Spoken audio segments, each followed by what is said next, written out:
Makasih banyak. A'udzubillahi minasyaitonirrajim. Bismillahirrahmanirrahim. Assalamualaikum warahmatullahi wabarakatuh.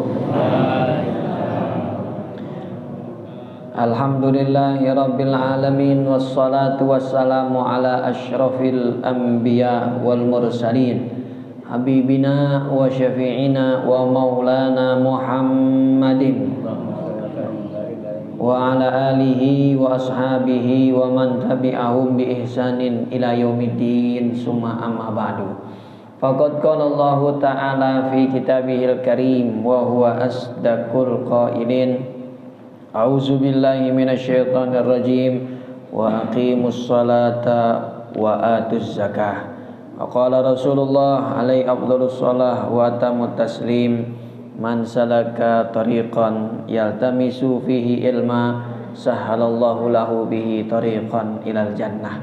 Barang siapa yang melangkahkan kaki hadir ke majelis ilmu, maka Allah mudahkan langkahnya menuju surga. Mudah-mudahan kita termasuk dalam hadis ini. Amin ya rabbal alamin. Sama-sama kita hormati dan kita cintai karena Allah para orang tua, para tokoh masyarakat, bil khusus Pak RT kita Bapak Nur Hadi dan Pak Haji Abdullah. Mudah-mudahan para orang tua kita yang tidak disebutkan namanya juga satu persatu mohon maaf. Kita selalu berdoa mereka diberikan panjang umur dalam ketaatan sehingga bisa terus membimbing kita dengan ilmu dan pengalaman mereka ke jalan yang diridai Allah Subhanahu wa taala. Hadirin jamaah yang dirahmati Allah Subhanahu wa taala, yang pertama tentu kita bersyukur kepada Allah Subhanahu wa taala meskipun negeri kita ini sedang banyak didatangkan musibah oleh Allah Subhanahu wa taala. Kita bersyukur masih diberikan keselamatan oleh Allah Subhanahu wa taala. Mulai dari gempa Cianjur, lanjut ke Garut, lanjut lagi ke Sukabumi, ya. Nah, ini ada apa nih? Enggak berhenti hadirin. Bahkan di Jagakarsa konon ada tanah bergerak katanya begitu, ya. Tanah berpecah tuh ya kalau lagi hujan, luar biasa ya. Ini apakah musibah ataukah bala ataukah ukubah? Karena di dalam Al-Qur'an, Bapak Ibu yang dirahmati Allah, kalau datang sesuatu yang enggak enak itu enggak keluar dari tiga. Bisa jadi musibah, bisa jadi bala, bisa jadi ukubah gitu. Di Quran begitu. Musibah, apa yang kedua? Bala, yang terakhir ukubah. Musibah, bala, ukubah. Kita sering nyebutnya ini tiga-tiganya ini musibah. Padahal beda-beda. Musibah beda dengan bala, bala beda dengan ukubah. Bedanya di mana? Kalau musibah dengan bala perbedaannya ada dua. Perbedaan musibah sama bala ada dua. Apa bedanya? Ya, alan-salan Pak Joko silakan. Yang pertama, musibah dengan bala bedanya yang pertama. Nanti kita lihat nih di negeri kita nih masuk musibah, bala apa ukubah begitu ya. Bedanya yang pertama, musibah itu lebih umum daripada bala. Musibah lebih umum daripada bala.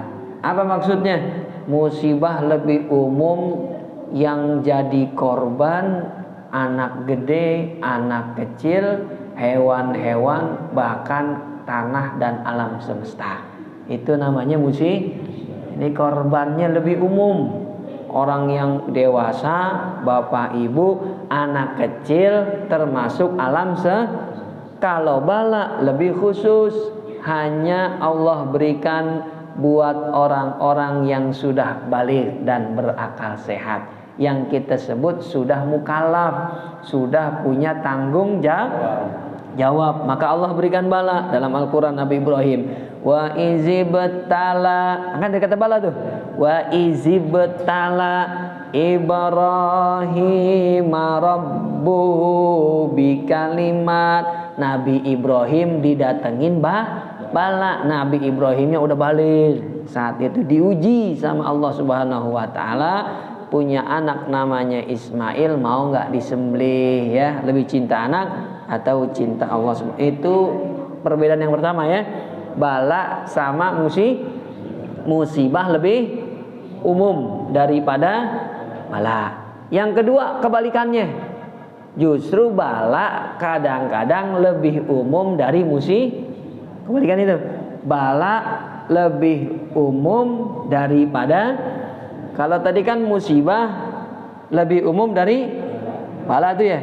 Ini kebalikannya, bala justru bersifat lebih umum daripada musibah, begitu ya. Penjelasannya di mana? Kalau tadi musibah lebih umum bisa menimpa anak-anak kecil, kalau bala nggak bisa menimpa anak. Nah, sekarang bala lebih umum daripada musibah, ya.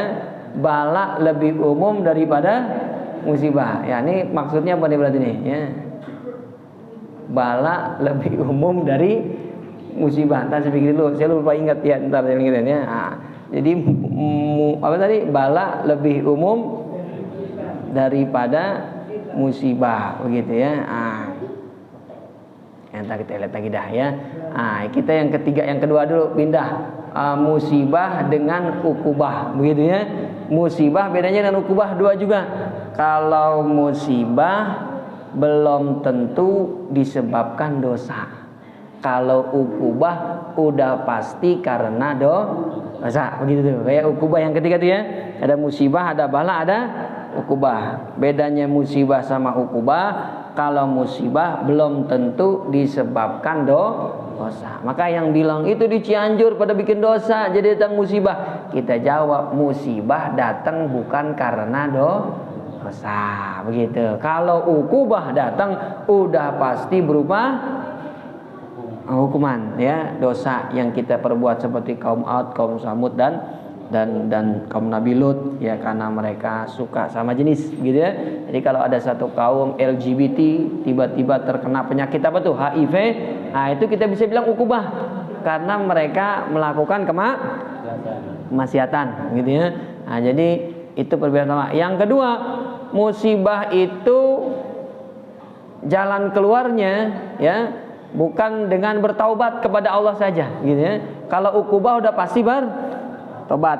Kalau ada ukubah datang maka jalannya dengan bertobat. Tapi kalau musibah datang kita ikutin sunnah-sunnah Nabi seperti apa beliau menghadapi musibah. Di antaranya berdoa kepada Allah, Allahumma inni a'udzubika min jahdil bala wa darokish syaqa wa su'il qada wa syamatatil. Nah, itu perlu kita baca biar kampung kita terhindar dari musibah, ya. Baca doa minta perlindungan kepada Allah Subhanahu wa taala. Mudah-mudahan ya negeri kita Allah angkat dari segala musibah dan bala, ya, sehingga menjadi negeri yang baldatun thayyibatun wa rabbun ghafur. Tadi yang saya lewat musibah sama bala. Yang kedua, kalau bala bisa berupa kebaikan.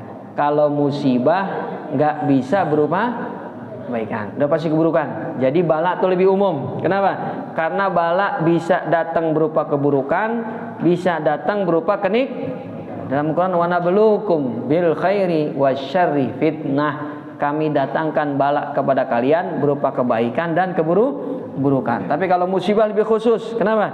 Karena musibah udah pasti datang dalam bentuk keburukan. Nggak ada nak ceritanya ketika suami kita diangkat jabatannya lalu kita bilang kita lagi kena musibah. Salah, ya. Kalau kenikmatan datang itu namanya bala. Kita lagi kena bala. Jangan bilang kita lagi dapat musibah. Ini yang salah dalam mengartikan kata musibah. Ya, mudah-mudahan negeri kita, ya, kaum muslimin dan muslimat dimanapun dijauhi dari segala musibah, bala dan ukubah. Amin ya robbal. Kedua, berselawat kepada Nabi kita Muhammad SAW, warga, sahabat serta pengikutnya yang setia hingga akhir zaman. Malam hari ini tema kita adalah fikih zakat perdagangan. Jadi nggak semua barang yang kita dagang itu kena zakatnya. Tahu lebih disingkat lagi, syarat-syarat barang yang wajib dizakati, gitu ya. Enggak semua barang dagangan kita kena bayar zakat ya. Jadi sebelum kita masuk kepada syarat-syarat perlu kita ketahui definisinya dulu. Zakat perdagangan itu dalam bahasa fikih dikenal dengan zakatul urudit tijarah. Ada 3 kata. Yang pertama zakat, yang kedua urud, yang ketiga tijarah. Itu namanya zakat dalam fikihnya 3 kata. Zakat, urud, tijarah. Zakat apa artinya zakat? Zakat artinya az-ziyadah wa nama, segala yang tumbuh dan berkembang. Makanya kalau kita punya tanah kosong tidak menghasilkan apa-apa, selebar apapun tanah itu nggak kena zakat. Kita punya rumah mewah banget, kita tempatin semewah apapun rumah kita nggak akan kena zakat karena tidak menghasilkan, tidak tumbuh dan berkembang. Kita punya mobil mewah, parkir di rumah kita, kita pakai tiap hari kerja, semewah apapun mobil kita, gak akan ada ceritanya kena zakat karena tidak tumbuh dan Tapi kalau tuh mobil kita sewain, ada hasilnya gak kira-kira? Baru ada zakatnya. Kalau tanah kita sewain, kita kontrakin, baru kena zakatnya. Kalau rumah kita kontrakin, kita jual, baru kena zakatnya. Itu yang pertama. Zakat artinya an-numu wa ziyadah, tumbuh dan berkembang. Pak Ustadz, saya punya emas, saya simpen nggak nambah-nambah, kenapa kena zakat? Kan tadi kata zakat tumbuh dan berkembang. Kenapa emas yang kita simpen di laci ada zakatnya tiap tahun? Betul, emas harganya tiap tahun naik dan berkembang. Karena itulah dia ada namanya zakat emas dan perak. Begitu juga zakat perdagangan. Kan berkembang kita tuh. 1 toko, 2 toko, 3 toko, maka ada zakatnya. Itu yang pertama, kata zakat. Yang kedua, urut. Urut itu bukan orang sakit diurut, bukan. Ya, ini pakai dot, pakai ain, urut. Urut artinya yang dihamparkan, seperti ardun. Ardun itu bumi yang dihamparkan. Kenapa zakat perdagangan disebut yang dihamparkan? Karena barang dagangan kita hampar. Ada orang jualan dagangannya nggak dikasih lihat orang, ada nggak kira-kira? Mas, saya punya nih dagangannya mana? Nggak boleh lihat, ada di rumah. Nggak bisa. Yang namanya dagang harus dikasih lihat, ditata rapi begitu ya nggak? Kadang-kadang ada tukang rujak tuh ditatanya rapi, kita jadi semangat belinya tuh ya nggak? Jadi mampir, tadi nggak suka rujak jadi beli ya nggak? Tuh urut, dihamparkan. Yang terakhir kata at-tijarah. Tijarah itu berarti bay'un wa syira'un lirribhi. Ya, praktek jual beli barang tujuannya dapat untung. Nah, itu namanya tijarah, jual beli. Ada orang modal 1.000, dia jual 200 perak, itu bukan jual beli. Karena harga beli sama harga jual bukan dapat untung, malah dapat rugi. Gak ada yang namanya tijarah. Zakat perdagangan 3 tadi ya. Yang pertama zakat, tumbuh dan berkembang. Yang kedua barangnya urut, dihamparkan.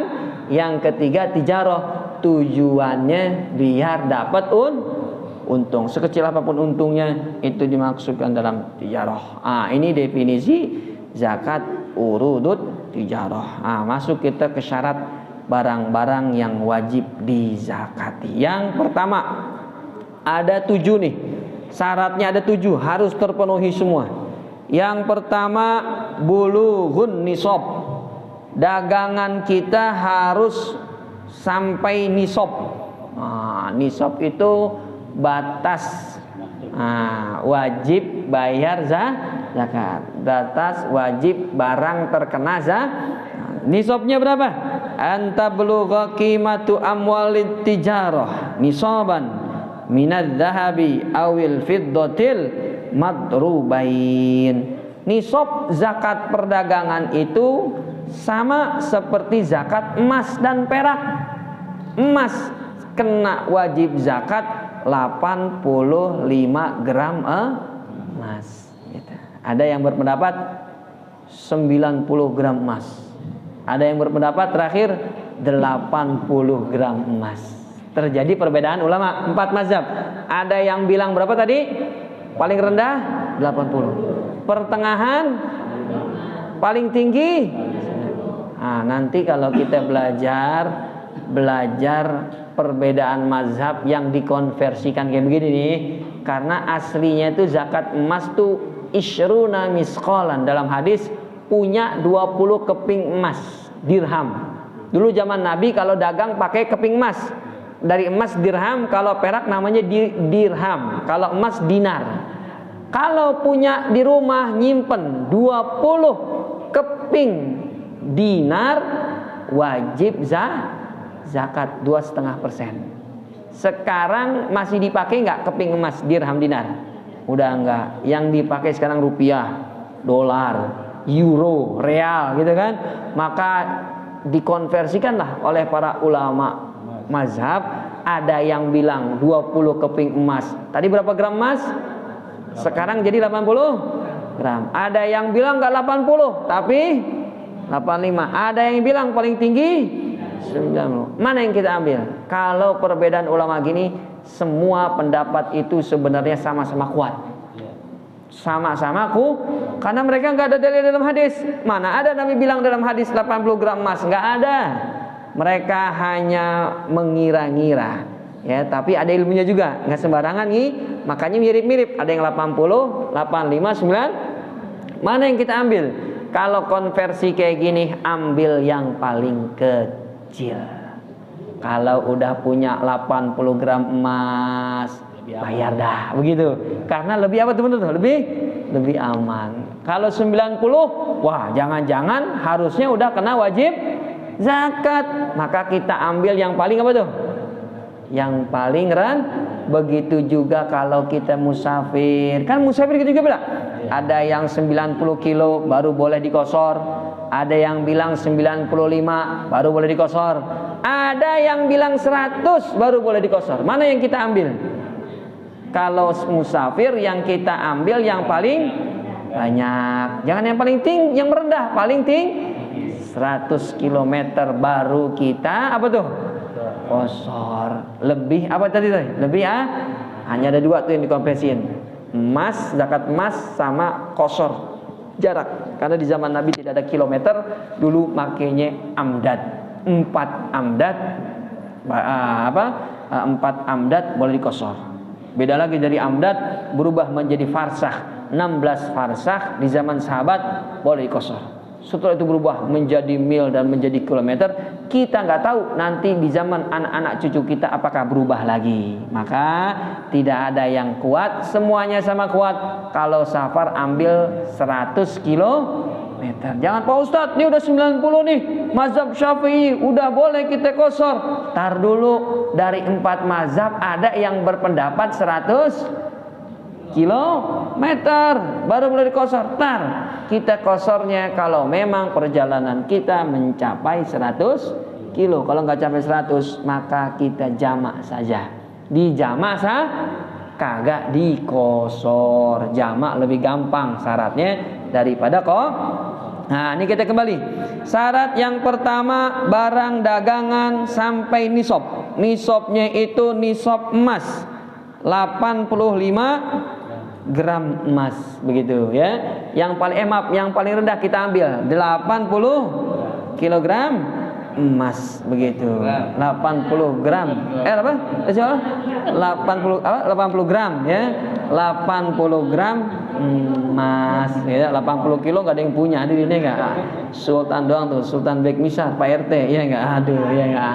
80 gram emas, mohon maaf ya. Berarti kena zakat Nah, kita konversiin dah. Berapa 80 gram sekarang? Segramnya berapa? 1 juta. Berarti dagangan kita kalau sampai 80 juta kena ngitungnya gimana ngitungnya? Duit yang masuk selama setahun ditambah barang-barang yang belum laku. Ini kan di toko ada yang belum laku nih. Kita mau tutup buku, hitung. Kalau Pak ini kan sepeda, jadi hitung sepeda ini berapa. Harga jual hari itu. Harga jual hari, jangan dihitungnya harga belanja. Jangan. Hitungnya harga jual hari itu. Berapa sepeda nih yang belum laku nih? Waduh, hitung dah tuh. Wah, yang belum laku aja udah 80 juta katanya. Berarti udah pasti kena zakat. Karena yang dihitung duit yang udah masuk setahun. duitnya udah masuk, tambah barang yang belum. Kalau sarana prasarana nggak dihitung, ini AC nggak dihitung, ruko nggak dihitung, karena dia bukan barang dagang. Nggak ada kan orang ke tukang sepeda mau beli AC-nya, nggak mungkin ya nggak. Yang mau dibeli pasti apa nih? Bedanya. Jadi sepedanya tuh alat pompanya nggak dihitung, karena itu tidak dijual, begitu ya nggak. Yang dijual aja, mana yang dijual nih? Hitung tuh, yang belum laku tambah barang yang udah masuk dikurangin. Nah nih penting nih, dikurangin hutang jual beli, bukan hutang rumah mobil, bukan hutang jual. Pak, kita ada utang nggak sama itu tuh Cina, kita ambil barang. Oh ada, bulan ini sebelum kita tutup buku kita harus bayar 20 juta. Itu dikurangin. Duit udah masuk, ditambah apa tadi yang kedua? Barang yang belum laku, dikurangi hutang jual beli. Total kalau 80 gram emas wajib bayar zakat kali 2,5%. Syarat yang pertama tuntas, ya. Madrubaini awil fiddah, atau dihitungnya nisab apa tuh? Nisab perak, ya enggak? Nisab perak itu mi'atai dirham, ya. Dirham itu dihitungnya 200 keping perak, gitu. Kalau emas tadi 20 keping emas, kalau perak 200 keping perak, gitu ya. Kalau dikonversikan hari ini itu juga terjadi perbedaan ulama. Ada yang bilang 550, ada yang bilang 560, begitu. Kita ambil yang paling rendah, 550 gram perak. Nanti dihitung, Pak. Di sini murahan mana? 80 gram emas sama 550 gram perak, gitu. Kalau murahan perak, kita ambil yang perak nisabnya. Oh, kalau 500 cuma 70 juta, itu yang kita ambil. Dagangan kita 70, wajib Kalau di kampung lain misalnya murahan emas, misalnya di negeri yang banyak emasnya, harga emas murah, 80 gram emas 70 juta, perak 85 juta, kita ambil yang emas, yang lebih murah. Jadi gitu ya. Nisab emas yang paling ringan, nisab emas dengan perak yang paling murah, begitu lah. Jadi cara membaca nisab begitu, Pak, ya. Ini mungkin Bapak Ibu backgroundnya bukan pedagang, nggak apa-apa. Nanti kalau ada pedagang yang tanya bisa kita jawab. Inilah manfaatnya ilmu. Walaupun kita bukan pedagang, kalau ada yang tanya kita bisa jawab. Ada 7 syarat. Yang pertama apa tadi? Mencapai ini. Yang kedua, haulanil haul, telah sampai 1 tahun hijriah. Dagangannya udah 1 tahun bukan 1 tahun masehi. Makanya biasanya sering dihitung Ramadan ketemu Ramadan. Emangnya begitu hitungannya? Terjadi perbedaan ulama. Hitung hari pertama dagang itu terjadi perbedaan ulama. Menurut Imam Abu Hanifah dan Imam Malik, hari pertama kita dagang itu hari kita belanja barang. Barang kita masukin toko, itu hari pertama tuh udah dihitung. Walaupun belum dibuka tokonya. Kita udah belanja barang, udah stok barang di gudang, udah dihitung hari Tapi kalau kata Imam Syafi'i, hari pertama dagang itu dihitung pertama kita open tuh. Kita buka toko, kan kadang-kadang ada di sini akan dibuka toko popok bayi. Itu dalam mazhab Imam Syafi'i belum dihitung tuh. Karena di sini udah dibuka apa belum? Belum. Tapi stoknya udah banyak Pak Ustadz di gudang. Biar kata banyak, kalau belum dibuka, belum dihitung hari ini yang kadang-kadang kita suka luput. Dulu kita kapan ya dagangnya? Waduh, udah kagak tahu lagi dah, Bu, ya enggak? Udah hitung aja dah Ramadan. Kalau udah enggak tahu boleh begitu. Yang penting tiap Ramadan bayar, begitu ya enggak? Kalau kita belum tahu, kalau kita udah tahu belum mulai dagang, hari pertama hari kita jual ke masyarakat telah dibuka. Waduh, berarti hari pertama. Yang ketiga, syarat barang dagangan kena zakat, ada niat dagang. Kalau nggak ada niat dagang, maka nggak bakalan kena zakat. Harus ada nih. Gimana? nggak kena zakat. Nanam pohon itu alpukat ternyata ada yang beli, begitu kagak niat dagang, nggak kena. Harus ada apa tuh? Dalam hati ada niat. Nah, yang namanya amal ibadah itu harus dibarengi dengan niat, ya enggak? Ada tambahan dari Imam Abu Hanifah, bukan cuma niat, tapi barangnya emang bisa dijual, begitu. Dia belanja barang yang bakalan laku dijual, lalu ada niat dalam hatinya, ya bisa, begitu ya. Tapi kalau barang yang nggak bisa dijual, ya nggak ada manfaatnya sama sekali, biarpun kita niat pengen dagang, nggak masuk, begitu ya enggak. Contoh tanah sengketa, begitu. Tanah sengketa kan dia niat pengen jual lagi tuh, tapi tanah itu nggak bisa dianggap zakat. Kenapa? Karena tanahnya tanah sengketa, nggak bisa, begitu. Jadi barang-barang yang bisa kita jual kembali, begitu ya enggak. Itu syarat yang keberapa? Yang ketiga. Yang keempat, milkul urut bimuawadoh. Barang dagangan kita dapat dengan cara tukar antara barang dengan barang atau tukar barang dengan uang. Barter. Kalau barang dagangan kita boleh dikasih, nggak kena zakat. Dikasih kan nggak tukeran ya kan? Yang namanya ditukeran itu barang sama barang atau barang sama barang nih kita dapat tuker barang sama barang. Kita bilang sama teman kita, bro, ane punya mobil, tuker sama toko ente boleh nggak? Mobil ente apa dulu? Ini mobil aneh. Setuju? Setuju. Ambil dah tuh toko buat antum, isi-isinya semua, mobil aneh buat aneh, begitu ya enggak? Itu berarti tuker barang sama apa tuh? Barang. Ambil dah semua barang yang di toko, begitu ya. Atau barang dengan uang, ya kita belanja, barangnya kita jual, belanja lagi pakai duit. Nah, itu harus ada pertukaran. Makanya ada istilah barang dikasih orang kagak boleh dijual lagi. Bukan kenapa tuh, karena nggak bakalan ada kena zakatnya, begitu ya. Nah, sah-sah saja kalau kita udah dikasih kita jual boleh, karena udah pindah milik. Itu muncul kata-kata kayak begitu, itu nyambungnya dari zakat nih. Karena barang yang wajib zakat yang kita dapati dari hasil pertukaran, bukan boleh dikasih. Ada orang tua pedagang meninggal, diwarisin anaknya cuma satu tuh. Berarti kan dia dapat bukan karena tukeran tuh, karena warisan. Nggak ada zakat dagangan warisan dari orang tua.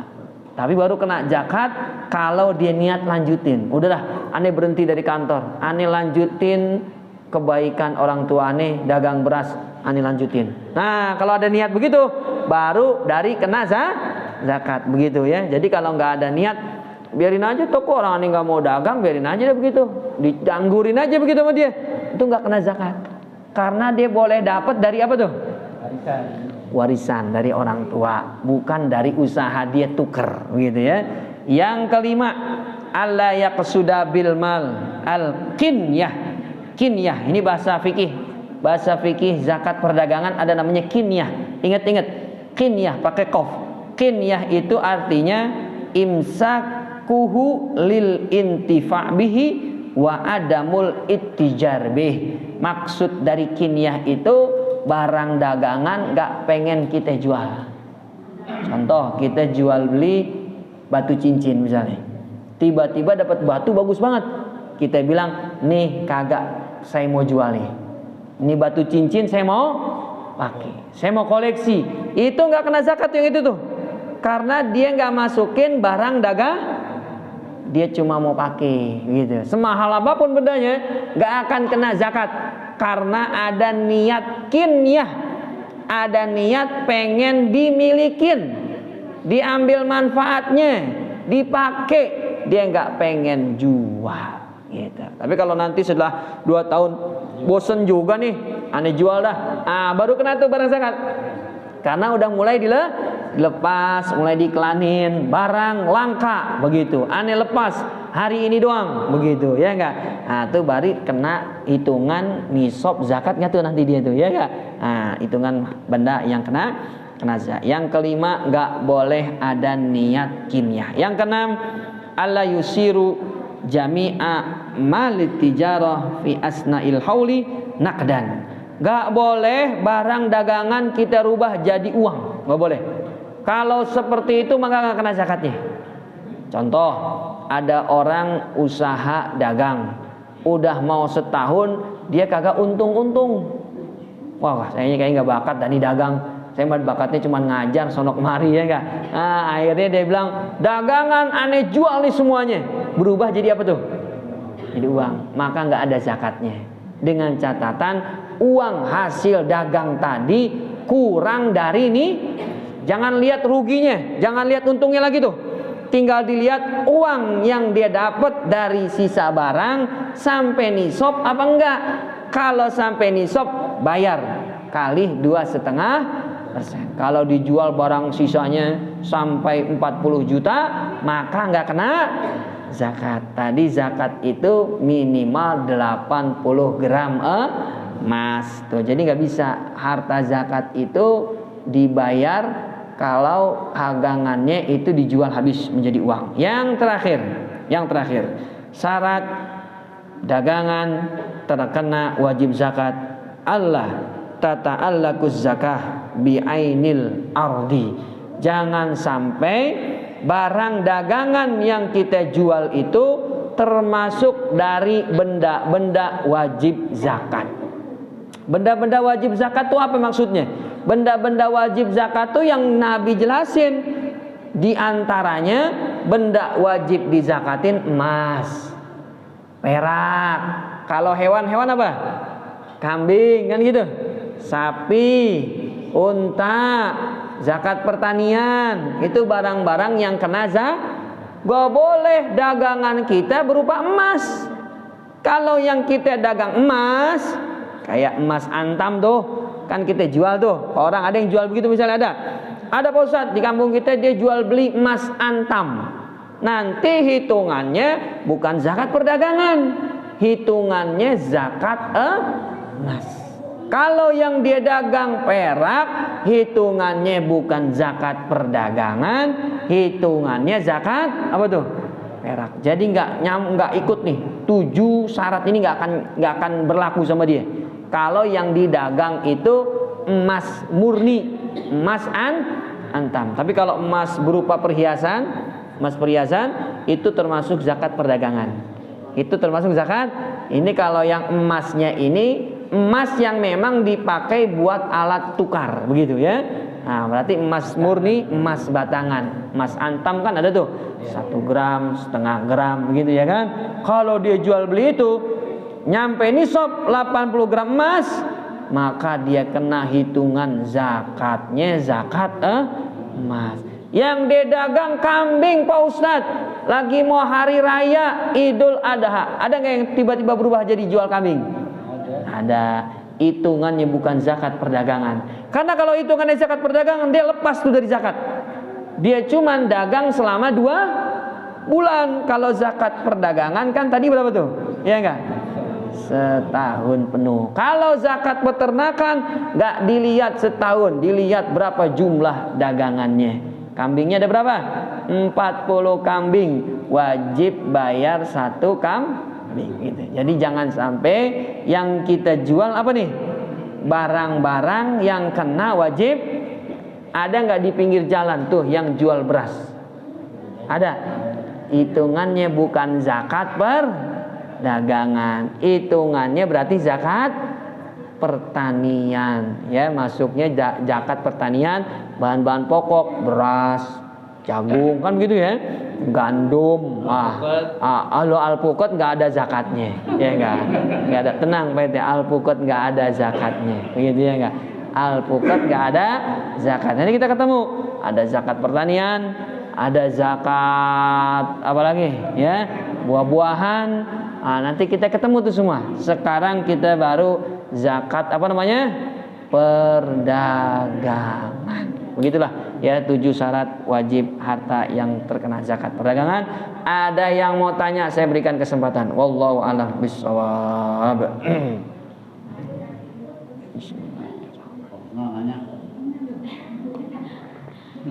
Silakan. Ya.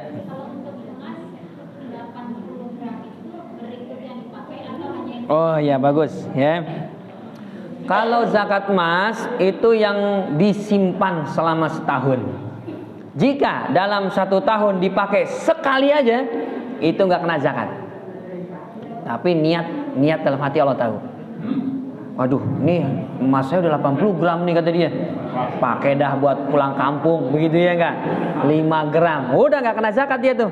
Tapi Allah tahu nggak apa yang di sini kita nih? Tahu. Kalau niatnya lari dari zakat, nanti akan dihukum oleh Allah Subhanahu Wa Taala, nggak akan lepas, ya. Kecuali emang benar, iya, kecuali emang benar dia demen. Ini emang cincin nih, cincin dari suami saya Pak Ustadz, ini paling saya sayang. Ya ilaha illallah, ya nggak, dipasang cincin itu nggak kena hitungan. Yang dihitung yang dilaci, yang setahun kagak dikeluarin. Hitung tuh. Itu yang berapa karat Pak Ustadz? 24 karat, 22 karat, atau 11 karat misalnya gitu. Ya, nah, ada nggak nanya gitu kira-kira? Ada. Berapa karat nih? Iya nggak? Sama kayak zakat pertanian. Zakat pertanian itu kan orang kalau panen padi, ada padi yang bagus, ada padi yang jelek, ada yang apa tuh? Semuanya dihitung begitu. Semuanya dihitung, yang dikeluarin padi yang pertengahan. Jangan padi yang jelek, jangan padi yang bagus juga, nggak boleh. Padi yang begitu juga emas. Kalau udah dibilang emas, biar kata emas kuning, emas putih, itu emas. Mau 24 karat, 18 karat, kalau emas hitungannya emas. Yang dihitung langsung gramnya. Berapa gram ini ya? Emas putih, emas merah. Nah, setelah itu kalau sampai 80 gram wajib bayar zakat emas. Allah alam. Ada lagi pertanyaan? Ya. Silakan Ji Malik.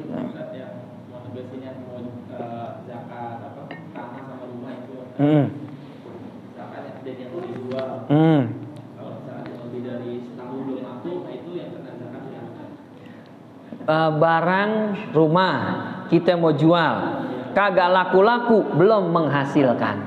Berarti kalau belum menghasilkan, belum bayar. Tiba-tiba ada badan nazar, Pak Haji Malik bayar zakat rumah kontrakan ente. Belum laku rumahnya katanya. Kapan bayar zakat? Orang belum. Kalau udah laku menghasilkan baru bayar zakat ya. Nanti kalau sudah laku baru bayar zakat begitu ya. Kalau jual beli rumah, kalau sekali doang dijual, itu jatuhnya zakat pertanian. Kayak orang sekali panen bayar zakat. Tapi kalau emang profesinya jual beli rumah, itu dia bisa hitungannya 1 tahun. Karena dia profesinya sehari-hari sebagai pedagang jual beli. Setelah 1 tahun dihitung berapa keuntungannya, hasilnya dikurangi hutang kali 2,5% bayar zakat begitu ya. Tapi kalau yang jual sekali 2 kali itu bukan zakat perdagangan, tapi dia tetap bisa terkena zakat ya, bagian dari zakat pertanian. Kalau tadi dia niatkan dapat untung begitu ya. Nah, sekali-kali dia dagang, nah bayar. Tapi kalau rumah warisan dijual tuh nggak ada zakatnya. Ini rumah warisan ibu saya Pak Ustadz, kita jual, nanti hasilnya kita bagi 2 karena anaknya cuma 2. Tiba-tiba ada badan zakat, bayar zakat, zakat jual rumah warisan. Gak ada rumah warisan dijual kena zakat, nggak ada. Kata dia bilang, kalau jual beli yang kena zakat yang kita dapati dengan cara apa tadi itu? Pertukaran, bukan karena dikasih sama orang. Warisan itu bukan didapat dari pertukaran, maka nggak ada zakatnya. Tapi kalau dia mau sedekah boleh nggak sedekah? Boleh nih, sesedekahin 2,5% silakan. Ini bukan zakat, ini namanya sedekah infak begitu ya. Nah, kalau rumah tadi ente dapat dari beli, lalu ente jual dapat untung, ya walaupun cuma sekali, itu masuknya zakat pertanian jadinya. Jadi dia nggak lepas dari zakat, tetap pindah ke zakat pertanian. Hari itu dapat, hari itu dia panen, bayarlah ya. Kalau pertanian itu 1/10 atau 5% atau 10 lebih gede lagi begitu ya. Allah sama ya. Cukup, ada pertanyaan? Masih jelas kurang gimana? Iya.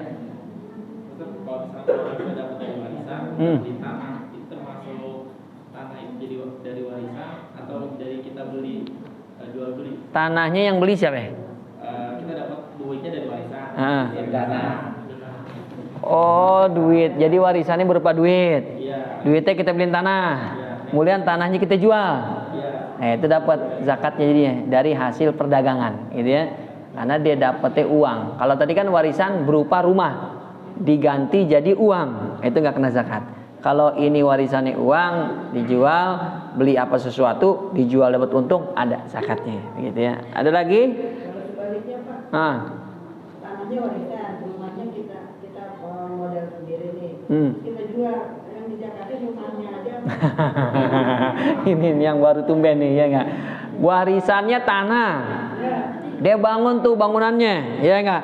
Nah, ini kita nggak adil kalau kita bilang nggak ada zakatnya, tapi kan ada usaha kita duit di situ, ya nggak? Bangun kalau kita bilang zakat semuanya, nggak adil juga, orang dia cuman modalnya bangunan doang, gitu ya nggak? Maka nanti dihitung setengahnya, gitu. Dihitung setengahnya dari jumlah jual rumah. Kira-kira kalau kita bisa kira-kira, ini kalau bangunan zaman sekarang nih segini nih, ya udah bangunannya doang, begitu. Tanahnya kagak karena tanahnya hasil tadi warisan, begitu ya. Jadi yang dilihat yang dia modalin, begitu ya. Yang dia modalin, ya jangan lebih jangan kurang, ya bolehlah lebih kurang, kalau bisa dilebihin dikit lah, biar kita hati-hati ya. Ada lagi pertanyaan?